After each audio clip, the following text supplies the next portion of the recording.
Le juste et préalable dédommagement est un principe cardinal en matière d'expropriation. Un message signé Amnesty International Bénin. Chères autorités à divers niveaux, priez veiller au grain en vue de l'équité et du bien-être des populations, toutes couches socio-professionnelles confondues. C'est une question de protection sociale. Le processus de la ruse qui continue, moi personnellement je ne le crois pas, parce que je me suis retrouvé en face de quelqu'un qui nous a dit, lors de sa prise de fonction le 6 avril 2016, qu'il fera de son mandat unique une exigence morale. Et cette même personne qui nous a dit le 1er août 2017 que même si le projet de révision que son gouvernement avait introduit au Parlement était rejeté, qu'il fera un mandat unique pour prouver qu'en 5 ans, on peut faire le job. Malheureusement, le président Patrice Talon est là, parce qu'il a fait un deuxième mandat en 2021 dans les conditions que nous connaissons, avec une révision nocturne, en contrainte alloïdienne de la Constitution, et nous en sommes là. Donc aujourd'hui, c'est toujours le processus de ruse. Le président Patrice Talon veut un troisième mandat. Nous avons la chance de discuter avec lui, parce qu'il a rencontré le groupe parlementaire, les démocrates comme les autres groupes parlementaires, où dans son intervention, il nous a fait comprendre que l'article 42, malgré l'article 2 de la révision de 2019 qui disait que cette révision n'implique pas une nouvelle république, il a eu à nous dire, ça je prends témoin tous mes collègues qui étaient là, et lui-même le sait, que lui aurait pu utiliser l'article 42 qui dit en aucun cas nul ne peut de sa vie pour être candidat, mais qui n'en veut pas. Mais il a oublié de préciser, et nous avons relevé que l'article 44, même s'il arrivait que ces juristes qu'on appelle de haut niveau voulaient faire des interprétations de l'article 42, l'article 44 le bloque. Parce que l'article 44 dit aussi que l'un ne peut être candidat au poste aux fonctions du président de la République ou de vice-président de la République s'il a été déjà élu 2 fois et a exercé comme tel. Si aujourd'hui le président Patrice Talon demande qu'il est capable à ce qu'on écoute son mandat, ça veut dire que l'article 44 vient de tomber. Parce qu'en ce moment, ils viennent nous dire qu'il n'a pas exercé comme tel. Et là, ils pourront dire, bon, pour ça, il faut qu'il soit candidat. Non, ça ne marchera pas. Ça, c'est fini. Et au mieux, avec le président Patrice Talon, on n'a jamais parlé d'une révision de la Constitution. On n'a jamais dit, si nous voulons que les députés de 2026 parrainent, il faut qu'on change l'ordre des élections. Il a posé une question. Il dit, voilà la décision de la Cour constitutionnelle. On fait quoi? Vous avez 2 options.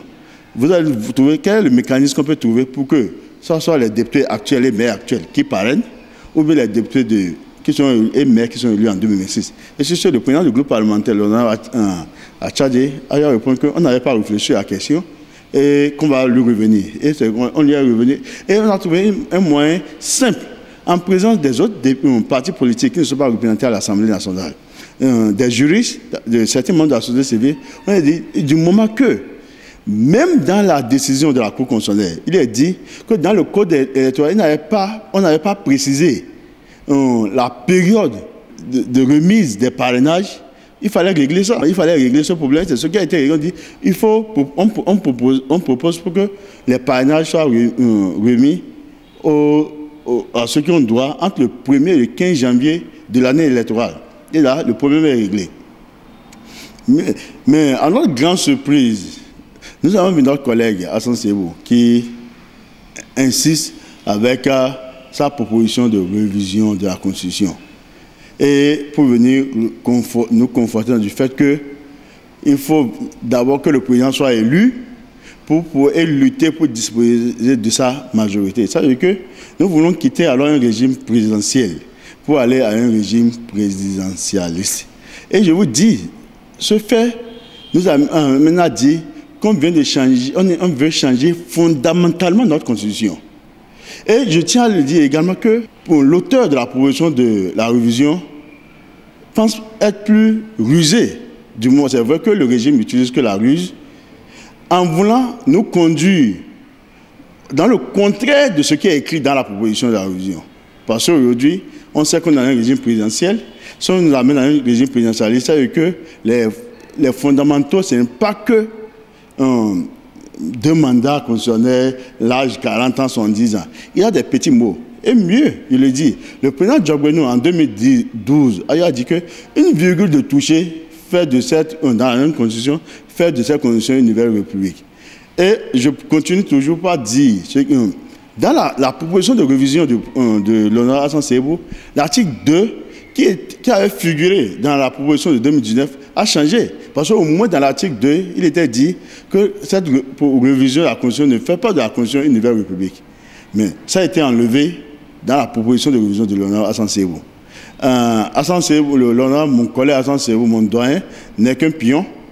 Lui-même, il n'arrive pas à toucher l'ampleur du dégât qu'il est en train de causer à notre Constitution. Et je me demande si lui-même il comprend bel et bien la Constitution dont aujourd'hui il fait le tour des plateaux pour défendre. De ça, je connais mon ami Hassan Seybour, je sais comment il fonctionne. Et je suis convaincu même le test qu'il a proposé ne vient pas de lui. Parce que à force d'être avec quelqu'un, de voir comment réagit quelqu'un, on sait dans quel chemin il veut aller. Il n'a pas encore la technique de mieux ruser. Ça, ce n'est pas du Hassan Seybour. J'espère que, pour une fois, le chef d'État posera un acte pour qu'on puisse dire enfin, bravo, bravo, il a tenu parole. Sinon, nous sommes Saint Thomas. Il faut qu'il montre vraiment qu'il n'est pas derrière toutes les propositions de l'honorable Hassan Seybour qui veut une révision de la Constitution qui modifie fondamentalement la Constitution actuelle et qui peut nous amener à un 3e mandat ou à une nouvelle république. À tous mes collègues députés, j'aimerais leur dire, l'avenir de notre pays repose aujourd'hui sur nous. Nous avons vu, et je le dis, ce n'est pas intéressant, comme l'a dit dernièrement le président Macky Sall, que d'autres forces organisées peuvent venir prendre le pouvoir et que tous vont perdre. Je dis, c'est toujours mieux qu'il ait la démocratie, qu'il ait une alternance, que d'amener le pays un jour à ce que d'autres forces puissent profiter pour essayer de prendre le pouvoir. Ce n'est jamais une bonne idée que l'armée, je le dis, prenne le pouvoir. Parce qu'on sait quand ça commence, mais on ne sait jamais quand ça finit. Il faut qu'on puisse s'asseoir, nous les acteurs politiques, pour dans la paix, comme on l'a toujours connu depuis la conférence nationale de 90, que les élections deviennent aujourd'hui une fête et que celui qui mérite soit celui qui a gagné. Et que même si, je le dis, c'est quelqu'un d'inconnu que le peuple a décidé de choisir pour conduire sa destinée pendant les 5 prochaines années, que la personne puisse gagner. Et ensemble, nous asseoir. Parce que, je tiens à le répéter, il n'y aura pas de révision de la Constitution avant 2026.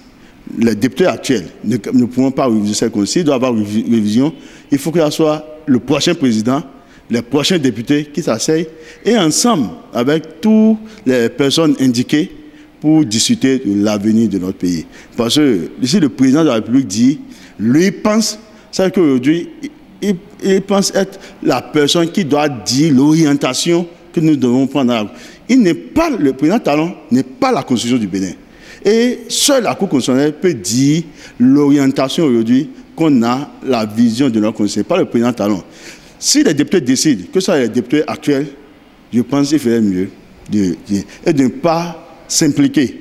Si les députés décident que les députés futurs, que je trouve malsain, parce que ces députés futurs n'ont pas encore tout le bagage, tout le bagage nécessaire pour décider vraiment parmi les potentiels candidats qui on peut parrainer. Je dis ça, c'est que le président accepte, mais qui ne tente pas de nous imposer. Mais je le répète, nous, au sein du Parti démocrate, heureusement que nous avons la minorité de blocage, il n'y aura pas de révision de la Constitution.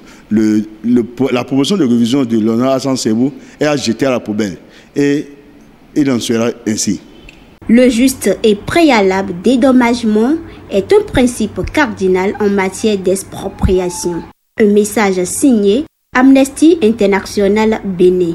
Chères autorités à divers niveaux, priez veiller au grain en vue de l'équité et du bien-être des populations, toutes couches socio-professionnelles confondues.